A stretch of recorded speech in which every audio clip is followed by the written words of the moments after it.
లో జరిగిన ఎన్నికల్లో చాలా వీరోచితంగా చాలా బ్రహ్మాండంగా మరి పోరాటం చేసిన మా బీఆర్ఎస్ పార్టీ నాయకులకు కార్యకర్తలకు పేరు పేరున సోషల్ మీడియాలో కూడా బ్రహ్మాండంగా పార్టీకి మద్దతుగా అండగా నిలబడ్డ మా తమ్ముళ్ళకి మా చెల్లెలకి అందరికీ పేరు పేరున వారికి హృదయపూర్వకంగా ధన్యవాదాలు తెలియజేస్తూ మరి రాష్ట్ర వ్యాప్తంగా నిజానికి అధికార పార్టీ ఎన్ని రకాలుగా ఈ ఎన్నికల్లో సామధాన భేద దండోపాయాలు ప్రయోగించే ప్రయత్నం చేసినా వారు స్పష్టంగా ప్రజల మనసు గెలుచుకోవడంలో విఫలమైనారు అని చెప్పుకోక తప్పదు.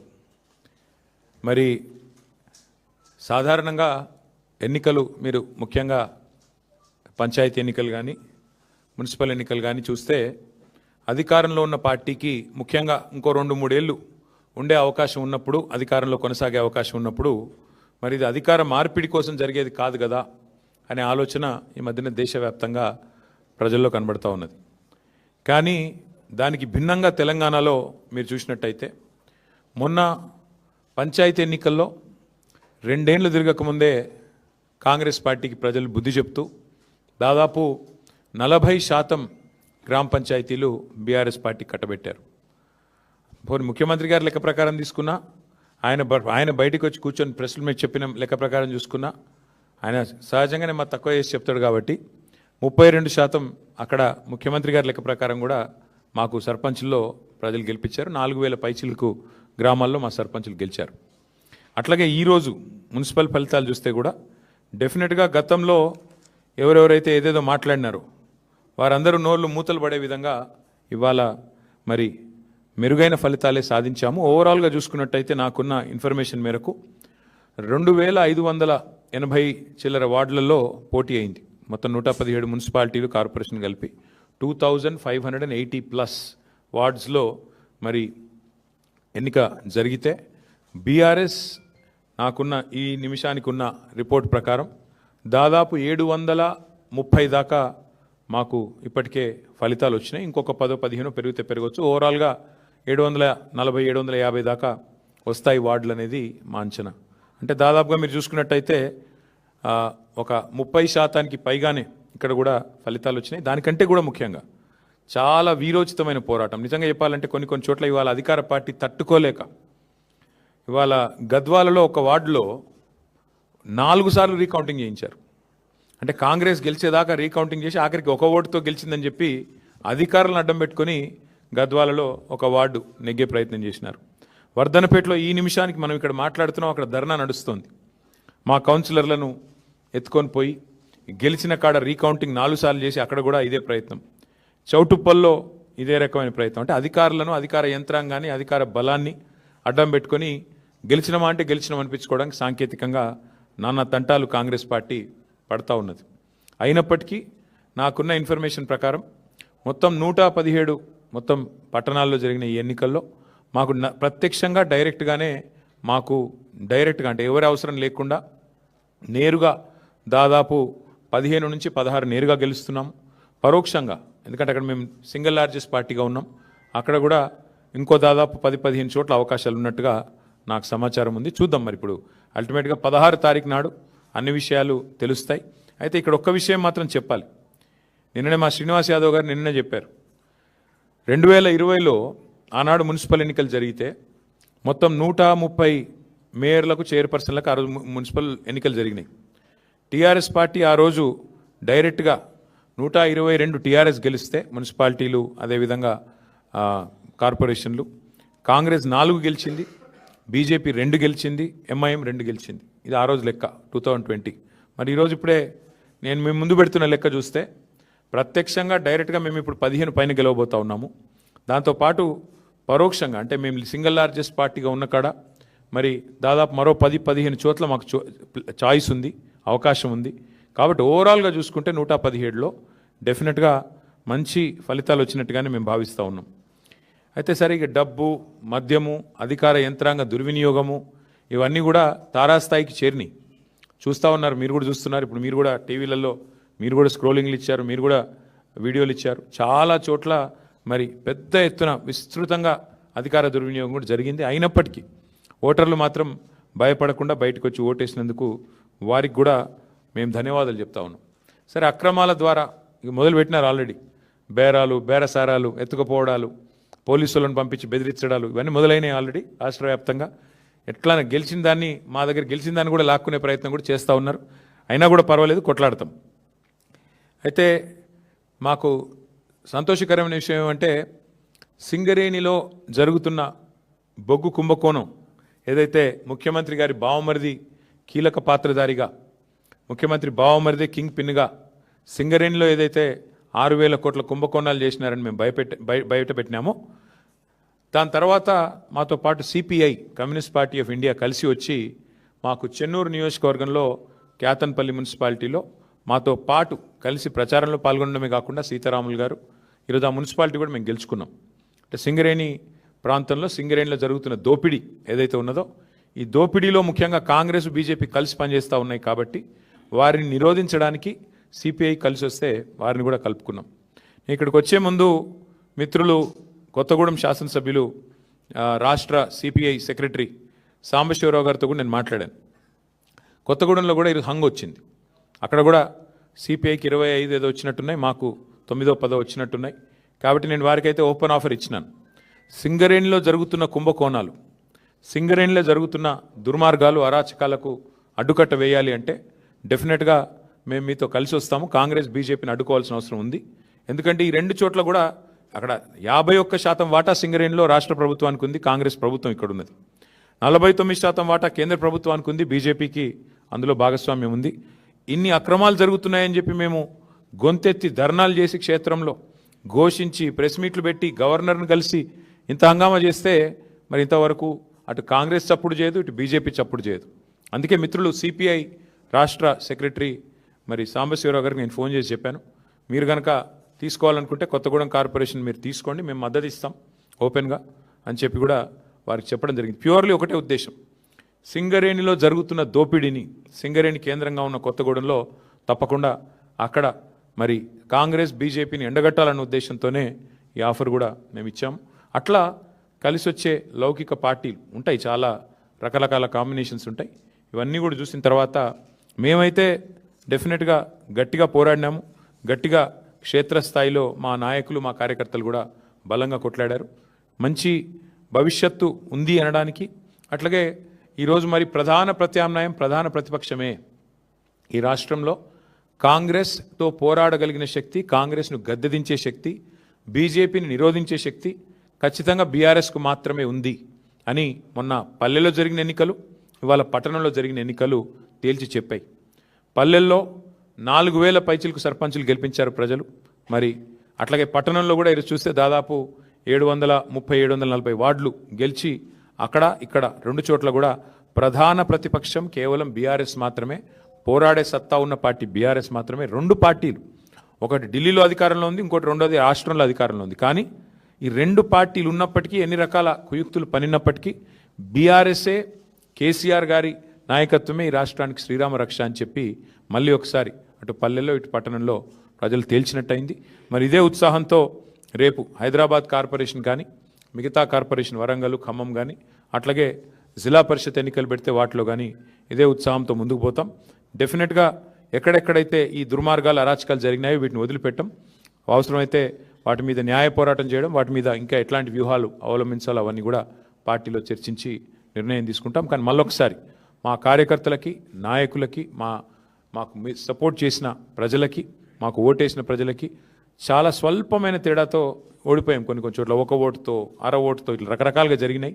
అక్కడ కూడా ఓడిపోయిన వాళ్ళు కూడా ఎవరు నిరాశ పడవద్దని, బేజారు కావద్దని చెప్పి కూడా వారికి కూడా విజ్ఞప్తి చేస్తూ మీకు కూడా మళ్ళొకసారి ధన్యవాదాలు.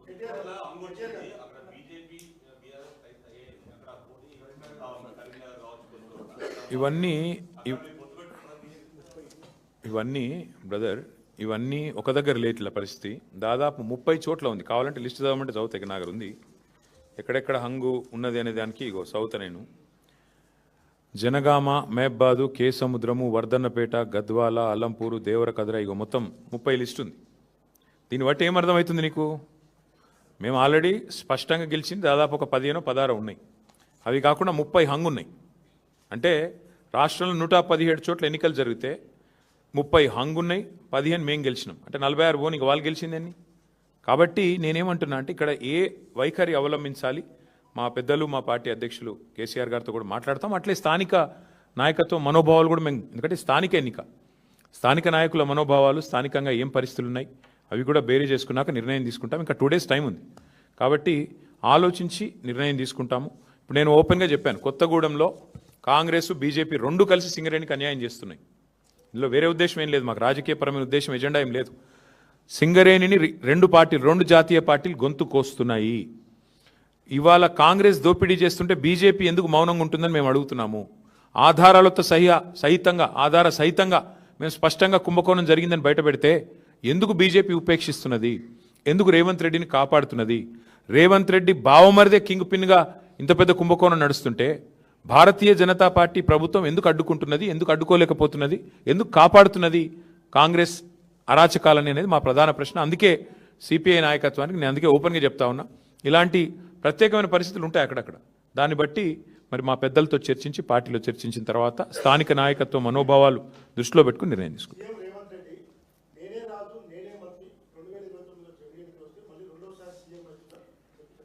సరే అనేది ఇక చాలామంది అట్లా అనుకున్న వాళ్ళు ఇదివరకు చూడలేదా? తుగ్లక్ ఉండే ఒకడు, ఇక చాలామంది ఉన్నారు అసంటోళ్ళు. అట్లాంటి పిచ్చి తుగ్లక్లు చాలామంది ఉంటారు. అట్లాంటి వాళ్ళు వస్తారు పోతారు, ఎవ్వరూ పర్మనెంట్ కాదు. నేనే రాజు నేనే మంత్రి అనుకున్న వాళ్ళు చాలామంది అట్లనే గాలి కొట్టుకొని పోయినరు. ఈ దేశము చాలా గొప్ప దేశం. ప్రజల చైతన్యాన్ని కూడా ఎవరైనా తక్కువ అంచనా ఇస్తే చాలా తెలివి తక్కువది. ఈ దేశంలో ఇందిరాగాంధీ గారు ఓడిపోయినారు, ఎన్టీ రామారావు గారు ఓడిపోయారు, కేసీఆర్ లాంటి తెలంగాణ తెచ్చిన నాయకుడు కూడా మన కామారెడ్డిలో దురదృష్టవశాత్తు ఓటం పాలయ్యారు. సరే రేవంత్ రెడ్డి గారు అక్కడ థర్డ్ వచ్చారు, అది వేరే విషయం అనుకో. కానీ పాయింట్ ఏంటంటే ఈ దేశంలో అట్లా రేవంత్ రెడ్డి లాగా విర్రవీగిన వాళ్ళు, నేనే రాజు నేనే మంత్రి అన్న వాళ్ళు చాలామంది వచ్చారు, చాలామంది పోయారు. కానీ దేశం అట్లే ఉంది, ప్రజల చైతన్యం అట్లే ఉంది. చైతన్యాన్ని తక్కువ అంచనా వేసిన వాళ్ళు ఎవరైనా కూడా గాలికి పోతారు భవిష్యత్తులో. పార్టీ మారిన ఎమ్మెల్యేల విషయంలో మేము మొదటి నుంచి ఒకటే చెప్తున్నాం. రేవంత్ రెడ్డి గారు మళ్ళీ నాకు తెలిసి ఇవాళ వచ్చి మేము గెలిచినాము, మాకు తిరుగులేదు వెరుగులేదు, నేనే రాజు నేనే మంత్రి అని మళ్ళీ పోజులు కొడతాడు. నేను రేవంత్ రెడ్డిని ఒకటే అడుగుతున్నా, మీరు కూడా అడగండి. ఇలా ప్రెస్ మీట్ పెడతారు కదా, అడగండి. నిజంగా నీ గవర్నమెంట్ మీద నీకు అంత నమ్మకం ఉంటే ఆ 10 మందితో రాజీనామా చెప్పించి ఎలక్షన్కి వా, చూద్దాంపా. ఎందుకంటే ఇవి స్థానిక ఎన్నికలు. ఆ స్థానికంగా మోరీ బాగుందా, ఆడ నీళ్ళు వస్తున్నాయా లేవా, ఆడ అభ్యర్థి ఓడిపోయిందా గెలిచిండా, వీటన్నిటి మీకెళ్ళి నడుస్తుంది. ప్లస్ ప్రభుత్వం ఎన్నిటి మీకెళ్ళి నడుస్తుంది. నీకు తెలుసు నాకు తెలుసు. ఇప్పుడు బాన్స్వాడ్ ఉంది ఫర్ ఎగ్జాంపుల్ చెప్తున్నాను. నేను పోయి మొన్న ఆడ సవాల్ చేసిన పోచారం గారిని, రండి రాజీనామా చేసి రండి, భయం ఎందుకు? నిజంగానే బాన్స్వాడ మున్సిపాలిటీ గెలిచిన అంటది కదా కాంగ్రెస్, రా మరి గోదాలోకి రా, బాన్స్వాడలో రాజీనామా చేయి. ఒక పోచారం గారే కాదు, 10 మంది ఎమ్మెల్యేలు ఎవరైతే ఇవాళ కాంగ్రెస్ వాళ్ళు వాళ్ళ పార్టీలో చేర్చుకున్నారో, సరే స్పీకర్ గారు చేర్చుకోలేదని చెప్పి ఏదో సాంకేతికంగా చెప్తుండు, కానీ మీకు తెలుసు మాకు తెలుసు ప్రజలకు తెలుసు.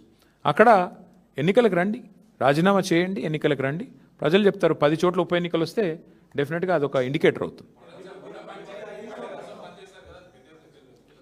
ఇక అక్కడక్కడ జరిగిండొచ్చు, అక్కడ లోకల్ కండిషన్స్ ఏందో నాకు తెలియదు, బట్ అక్కడక్కడ జరిగిండొచ్చు.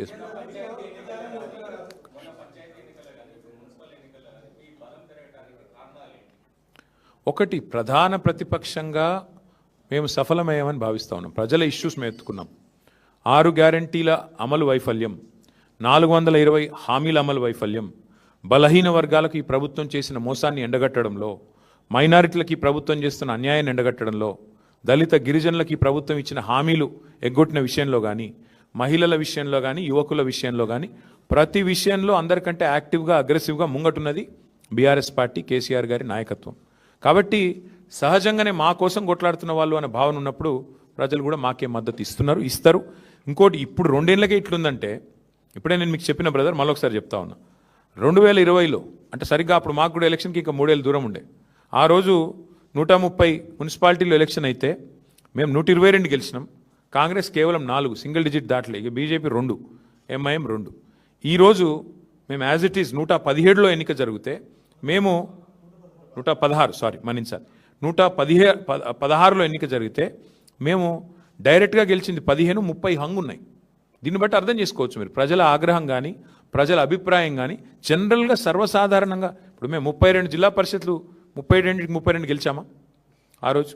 కార్పొరేషన్లు అన్నీ గెలిచినాం 10కి 10. మున్సిపాలిటీలో 130 అంటే 122 గెలిచినాం. కాబట్టి ఇట్లాంటి పరిస్థితులు ఆ రోజు ఉండే. కానీ ఈరోజు ప్రజల్లో మార్పు, ప్రజల్లో ఎంత వ్యతిరేకత ఉంది ఈ ప్రభుత్వం మీద అన్నది ఆల్రెడీ బయటపడుతుంది. అందులో మళ్ళీ ఇన్ని అక్రమాలు, ఎత్తుకపోవడు, గుంజుకపోవడు, మళ్ళీ చేసిందే చేసి మళ్ళీ కాంగ్రెస్ గెలిచేదాకా కౌంటింగ్ చేపించుడు. మా వాళ్ళని ఇప్పుడు ఈ నిమిషానికి మా ఆరూరు రమేష్ ధర్నా చేస్తున్నారు అక్కడ పోలీస్ స్టేషన్ ముంగట. ఎన్నో జరుగుతూ ఉన్నాయి. గద్వాల్లో మా వాళ్ళు ధర్నా చేస్తూ ఉన్నారు. కాబట్టి ఇన్ని జరిగినా కూడా ఇట్లా ఉంది పర్ఫార్మెన్స్ అంటే దీన్ని బట్టి మనం మా శ్రీనివాస్ యాదవ్ గారు నిర్ణయం చెప్పిండు. అందుకే అధికార పార్టీ 80-90% గెలిస్తేనే గెలిచినట్టు, లేకపోతే అదేం గెలిపాయని నిర్ణయం చెప్పిండు. నేను కూడా మళ్ళీ అదే ఉటంకిస్తున్నా.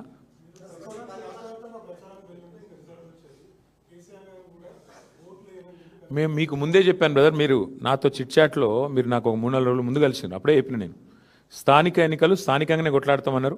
నేను ఒకటి జిల్లాకు 2 జిల్లాలకు పోయినా, వరంగల్ పోయినా, నిజామాబాద్ పోయినా తప్ప ఎక్కడ పోలేదు. మిగతా నాయకులు కూడా ఎవరి జిల్లాలో వాళ్ళు ప్రచారం చేసినారు, ఎవరి క్షేత్రంలో వాళ్ళు.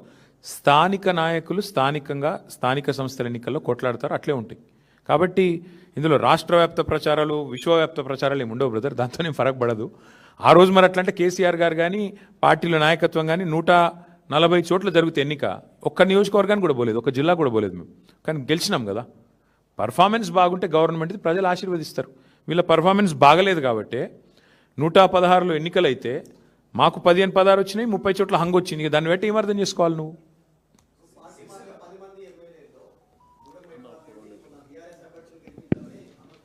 ఒక్క నిమిషం బాస్, మిగతా విషయాలు శ్రీనివాస్ యాదవ్ గారు చెప్తారు.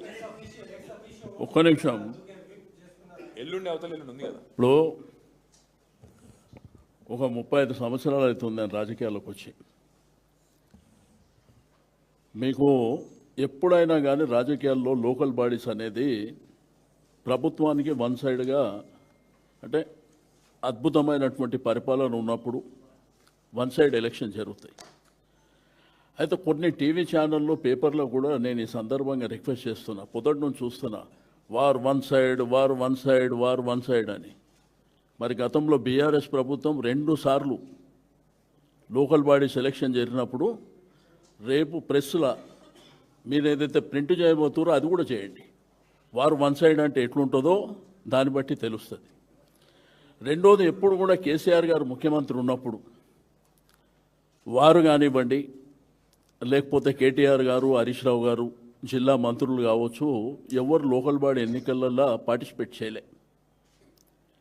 ఇప్పుడు జరిగినటువంటి జిల్లా పరిషత్తు మున్సిపాలిటీ ఎలక్షన్లో కేటీఆర్ గారితో మేము పార్టీగా మాట్లాడినప్పుడు, అన్న ఎవరంతలో వాళ్ళు చేసుకుంటారు అన్న, నేను కూడా మా కాన్స్టిట్యున్సీనే పోతున్నా అని మీకు చూసారు. మీరు కూడా హరీష్ రావు గారు ఎక్కడ తిరిగిర్రు, కేటీఆర్ గారు ఎక్కడ తిరిగిర్రు. ఏదన్నా అత్యంత అవసరం ఉంటే సైడ్ బై సైడ్ ఎవరన్నా రమ్మంటే పోయిర్రే తప్ప ముఖ్యమంత్రిలాగా గిరిగూసుకొని రాష్ట్రం అంతా అన్ని జిల్లాలు తిరిగే, ఒకవైపున మున్సిపాలిటీల ఎలక్షన్ ఉంది, ఆ పక్కనే గవర్నమెంట్ మీటింగులు పెట్టి ఫౌండేషన్లు, సంక్షేమ కార్యక్రమాలు, మహిళలకు అది ఇస్తాం ఇది ఇస్తామని. రెండోది, ప్రభుత్వ అఫీషియల్ ప్రోగ్రాంలా ముఖ్యమంత్రి గారు, కలెక్టరు, అధికారులందరూ ఉంటారు. అందులో బూతు మాటలు మాట్లాడు, అధికార కార్యక్రమాలలో బూతు మాటలు మాట్లాడడమే అత్యంత తప్పు. ఆ విషయాన్ని పక్కన పెట్టి ఇప్పుడు ఈ ఎలక్షన్ల మా పార్టీ పరంగా మా కార్యకర్తలు, నాయకులు, అక్కడ గతంలో ఉన్నటువంటి శాసనసభ్యులు, శాసన మండలి సభ్యులు, మాజీలు, వాళ్ళు వీరోచితంగా పోరాటం చేసిరు తప్ప మా నాయకత్వం ఎక్కడ తిరిగింది మీరు టీవీలో, పేపర్లో చూసిరు. ఇట్లా ముఖ్యమంత్రిలాగా రాష్ట్రం అంతా గిరిగీసుకొని తిరిగి కరెక్ట్ 3 రోజుల ముందు ఇష్టం ఉన్నట్టు డబ్బు, మద్యం పంపించి ఎలక్షన్ చేయలే. రెండోది, గీటునా ఏంది, అద్భుతమైనటువంటి పరిపాలన ఉంటే ఎవరు పోకున్నా కానీ ఆ పార్టీని, ఆ ప్రభుత్వాన్ని ఆదరిస్తారు. గతంలో మేము అది చేసినాం. మీరు ఎవరైతే డబ్బా కొడుతున్నారో వారు వన్ సైడ్ అని అది కూడా ప్లే చేయండి. 2 సార్లు కేసీఆర్ గారి నాయకత్వంలో జరిగినటువంటి ప్రభుత్వంలో మేము మున్సిపాలిటీలని గెలిచినాం, కార్పొరేషన్ ఎన్ని గెలిచినాం, జిల్లా పరిషత్ ఎన్ని గెలిచినాం, అవి కూడా మీరు చూపండి. అది కాకుండా దీన్ని వార్ వన్ సైడ్ ఎట్లా అంటారండి? 85 నుంచి 90% గెలిస్తే వార్ వన్ సైడ్. కార్పొరేషన్లు ఎన్ని ఉన్నాయి? మేజర్ కార్పొరేషన్లు నిజామాబాద్లో గెలిచిర్రా, కరీంనగర్లో గెలిచిర్రా, మహబూబ్ నగర్లో గెలిచిర్రా, కొత్తగూడెంలో గెలిచిర్రా, ఒకటి నల్గొండలో గెలిచిర్రు, రెండోది రామగుండం గెలిచిర్రు, మూడోది మంచిర్యాల కూడా గుడ్డిలో మెల్ల. ఏ కార్పొరేషన్ మీరు గెలిచారు? ప్రజాపాలన, అద్భుతమైనటువంటి పాలన.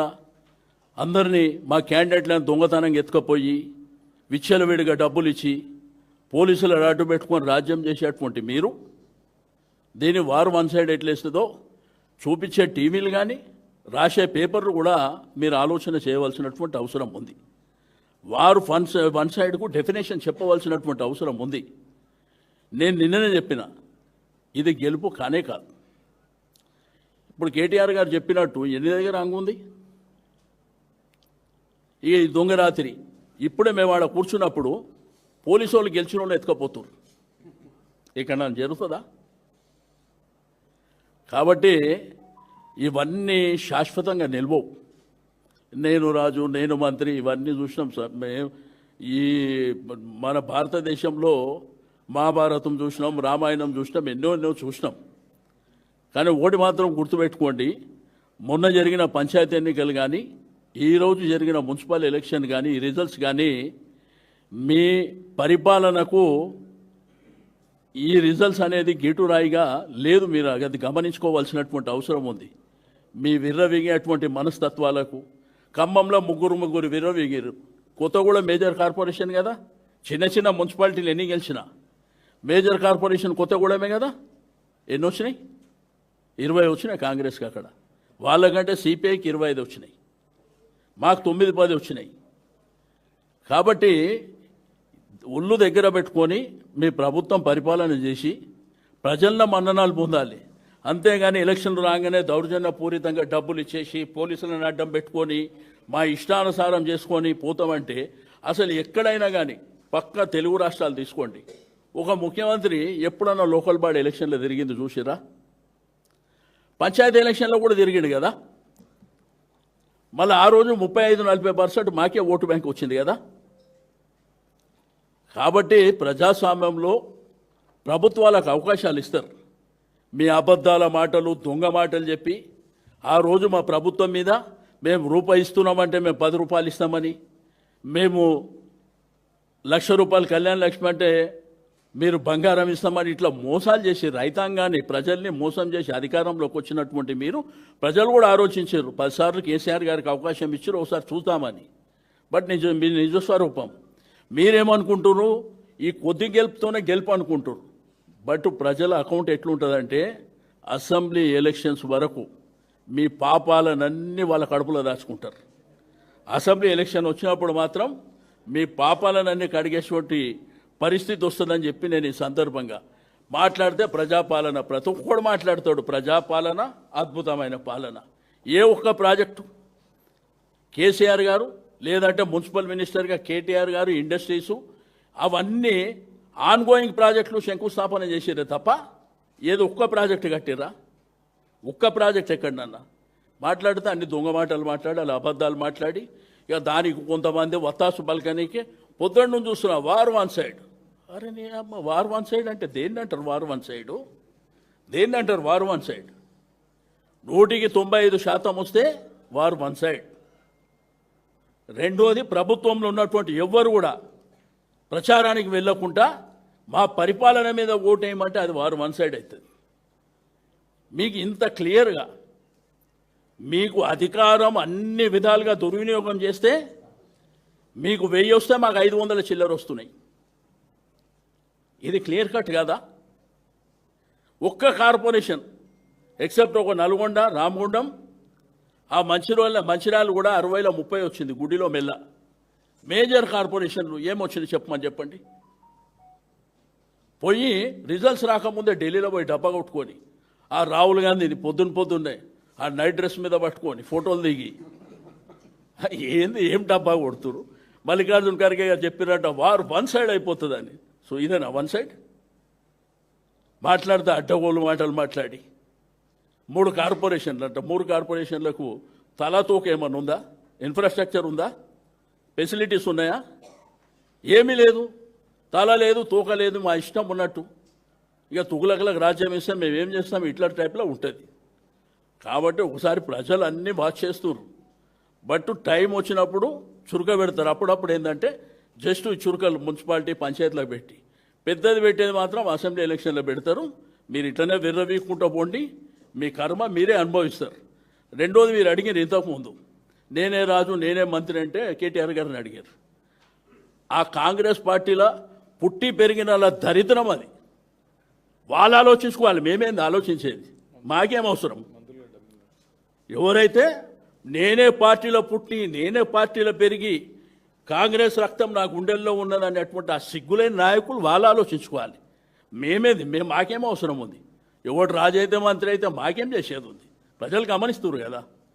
కాబట్టి ఇవన్నీ పరిగణనలోకి తీసుకోండి.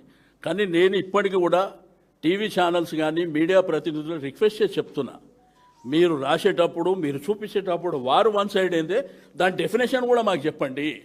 మాకు కూడా అర్థమవుతుంది. మేము కూడా ఎంత అనుభవంతో 30 ఏళ్ళ నుంచి నేను 6 సార్లు ఎమ్మెల్యే అయినా ఎన్ని చూసిండొచ్చు నేను. వారు వన్ సైడ్ అంటే ఏంది, లేకపోతే కొద్దిగా అటు ఇటు అంటే ఏంది, ఎన్ని చూసినాం నేను.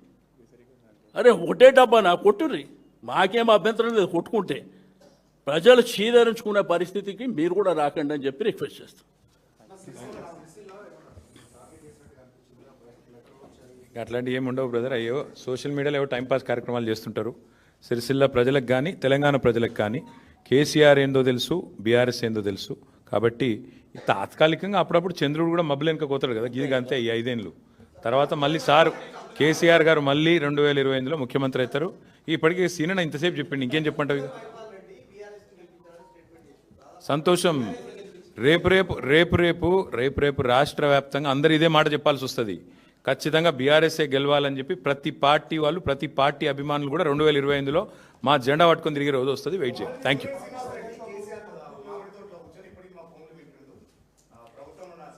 ఇప్పుడు ఏమనాలిగో అర్థం పర్థం చదువు శాస్త్రం రానుల మంత్రులు అయితే ఇట్లే ఉంటుంది రాష్ట్రం. ఏం చేద్దాం కర్మ. అంటే మేము అపోజిషన్లు ఉంటే కూడా ఫోన్లు ట్యాప్ చేసేంత గొప్ప వాళ్ళం అంటే వాళ్ళ తెలివి ఎట్లుందో దాన్ని బట్టి మీరు అర్థం చేసుకోండి. ఇప్పుడు అదే మనిషి ఏదో బాంబులు వేస్తా అన్నాడు. ఏదో ఇలా బాంబులు ఏందో, ఇలా కథ ఏందో, ఫోన్ ట్యాపింగ్ ఏందో. సరే ఏమైతే ఏం కానీ నేనేమంటున్నా అంటే ఒకటి మాత్రం పక్కా బ్రదర్, ఇవాళ ఈ రాష్ట్రంలో కాంగ్రెస్ బీజేపీ మీరు గమనించండి ఎంత చక్కగా కలిసి ఇవాళ నడుస్తున్నారో. ప్రజలందరూ అన్నీ చూస్తున్నారు. భవిష్యత్తులో సందర్భం వచ్చినప్పుడు అన్నీ తెలుస్తారు. Thank you.